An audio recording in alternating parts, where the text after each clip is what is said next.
So I'm going to speak this morning on the words that are usually said at the end of the service, the blessing that comes from Numbers. And if you think back to the pandemic, there was just such a beautiful song, wasn't there, made from the collective of the churches, the Blessing UK, and then there was the blessing of every other place in the world, as they all made these songs collectively over Zoom, and you had all the faces, and it was such, literally, a blessing, wasn't it, in that difficult time. And I kind of think of it as the anthem of COVID-19, really, at least if you are a churchgoer, probably. It would have been. It was kind of a collective of the church. It was rooted in God, and it had these words as part of it. This is not part of the actual blessing from Numbers, but may his presence go before you and behind you and beside you, all around you and within you. He is with you. He is with you. So powerful, weren't they? And it was an appropriate prayer for then, and it's still an appropriate prayer, of course, for now. But the phrase bless you has almost entered into kind of common parlance, isn't it? We say it at every moment, it seems. We say it when people have done something nice for us. Oh, bless you. We say it when we sneeze. Well, do you know where that comes from? The plague. Yes, it does. One of the symptoms of the plague was coughing and sneezing.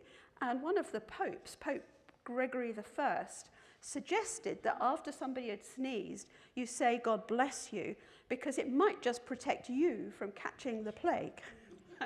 I don't know whether it worked, but that's where that comes from. There was also a rather superstitious origin of bless you, because it was believed by ancient man that your soul was in the form of air, and it lived in your head. And if you sneezed, you might just lose it. It might escape from your body. And you might accidentally lose your soul. So the bless you was to prevent that from occurring. What a thought. What a thought. Anyway, I'm going to read Numbers 6, verses 22 to 27. Very, very familiar words. The Lord said to Moses, "Tell Aaron and his sons, this is how you are to bless the Israelites. Say to them, the Lord bless you and keep you. The Lord make his face shine on you, be gracious to you. The Lord turn his face toward you and give you peace. So they will put my name on the Israelites, and I will bless them."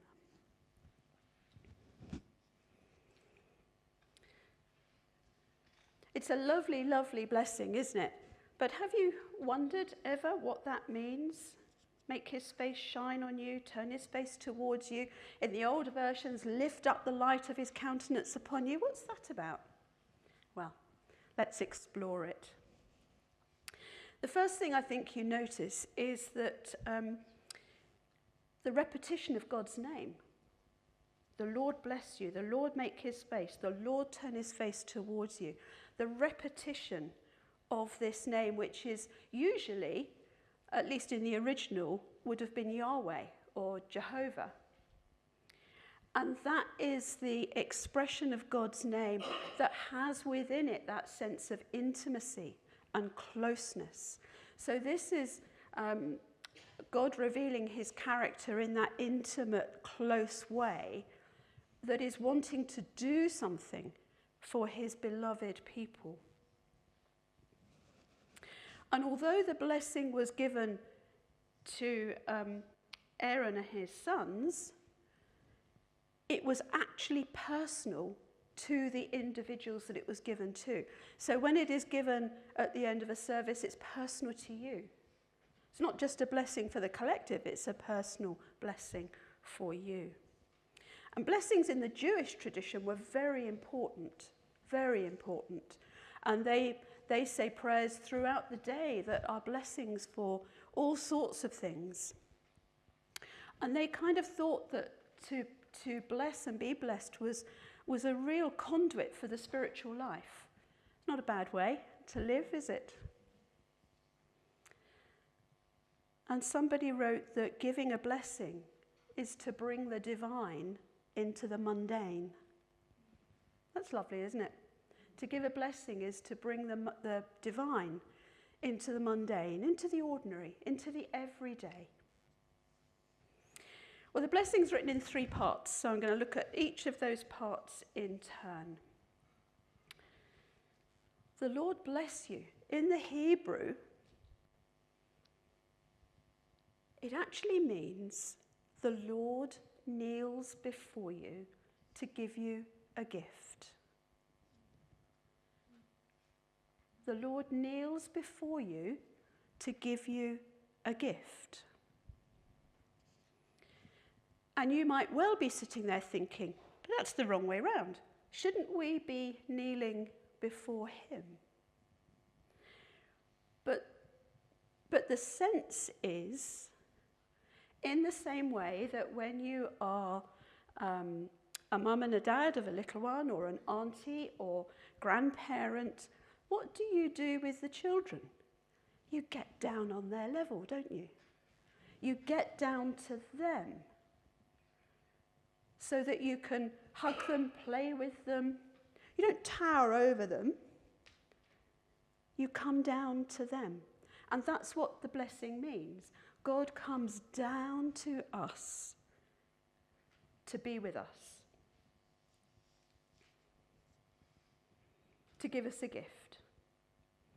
It's that wanting to be close, desiring to be near. You can't hug a toddler when you're standing up, can you?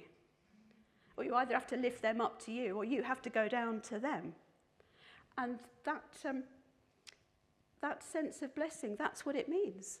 God comes to us and comes down to us to be close to us on our level, as it were.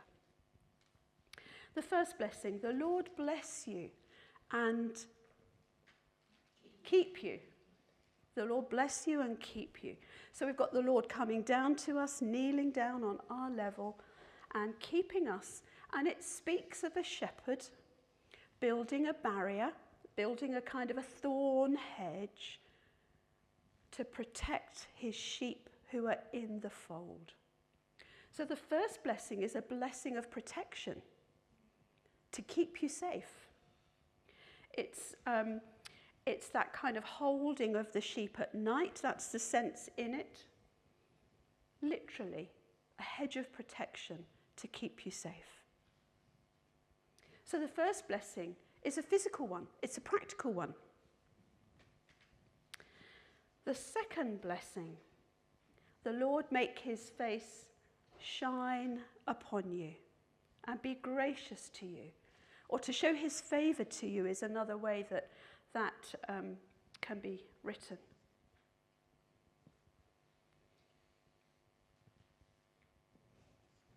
His face. We all have faces, don't we? I can see your faces. But most of us have different faces in different circumstances, don't we? We have a different face in a sense, maybe in our family, maybe when you go to work, maybe at church, maybe when you're doing things that you're not keen on doing, maybe when you're in the garden and it's just all delightful. We have different faces in different senses, yeah? God has different faces that reflect his character. And so when it says, the Lord make his face shine upon you, that is in a sense saying, may the completeness of his character reflect on you. And so that's thinking about his peace, his provision, his compassion, his generosity, his love, his grace, his forgiveness. Everything of his character is shining on you. And he wants our lives to be lit up with that.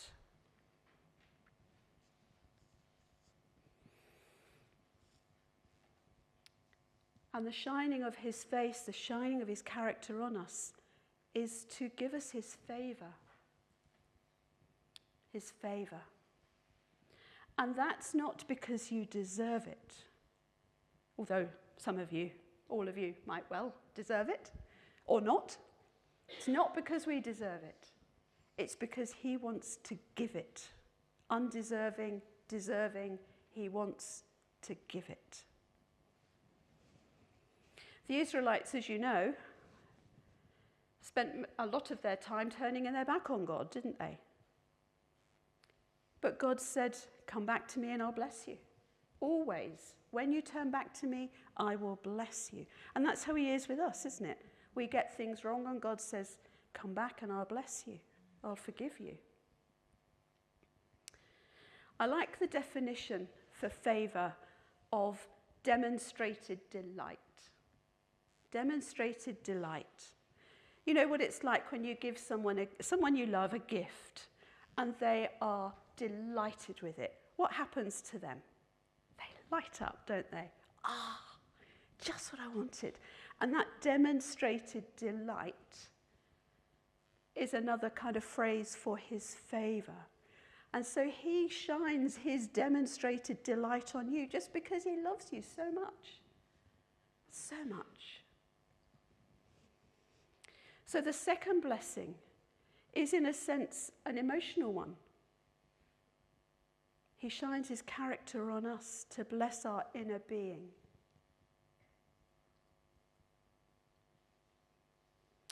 And the third blessing, the Lord turn his face towards you or lift up the light of his countenance towards you and give you peace. That's a puzzle, isn't it? Well, I've always struggled with this one. What does that mean then? The Lord lift up the light of his countenance upon you. I need a prop here.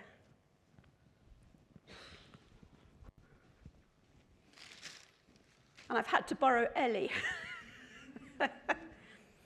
Ellie from the lounge. You know, in the beginning, when I talked about blessing, I talked about God coming down to be on our level. What's the other thing that you do with a little child? You hold them up, don't you? So the light of his face shines on us. The Lord lift up the light of his countenance.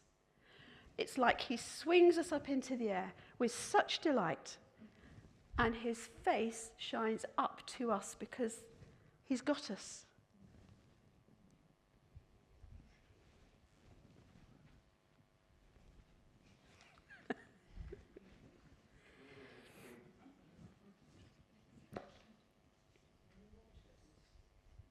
No, Fred, just the one. So when you hear that blessing said to you, that he shines the light of his countenance upon you, or shines his face on you, just imagine in that moment that God has picked you up and he's held you up and he's looking up at you with such love, such blessing, such favour, such delight. And then, of course, he confers his peace. Shalom. And peace, that word, is not just the absence of conflict. It's not just the absence of war. Peace embraces so much more than that. Shalom embraces so much more than that. Because shalom embraces wholeness and reconciliation. It embraces relationship. And it speaks of harmony and wholeness and well-being.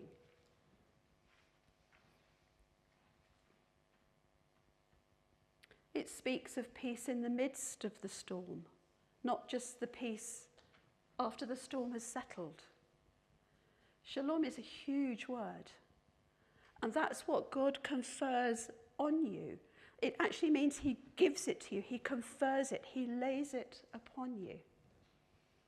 That whatever is happening in your life, even if you are in the midst of the storm, he gives you his peace.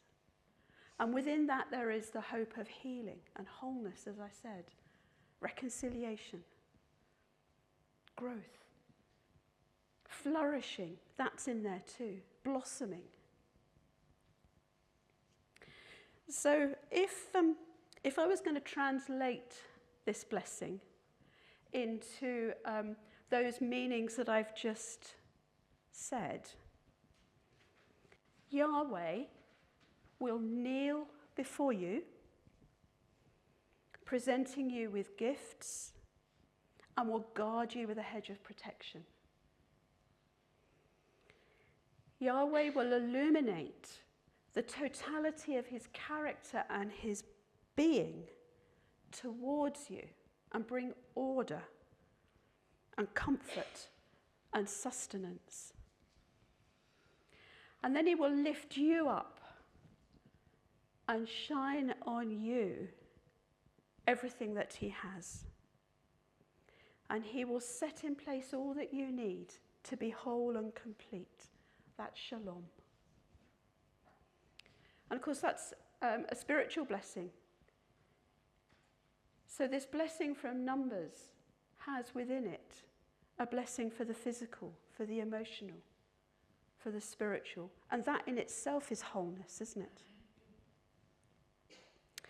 So, receive the blessing of the Lord today and all that encompasses. Amen.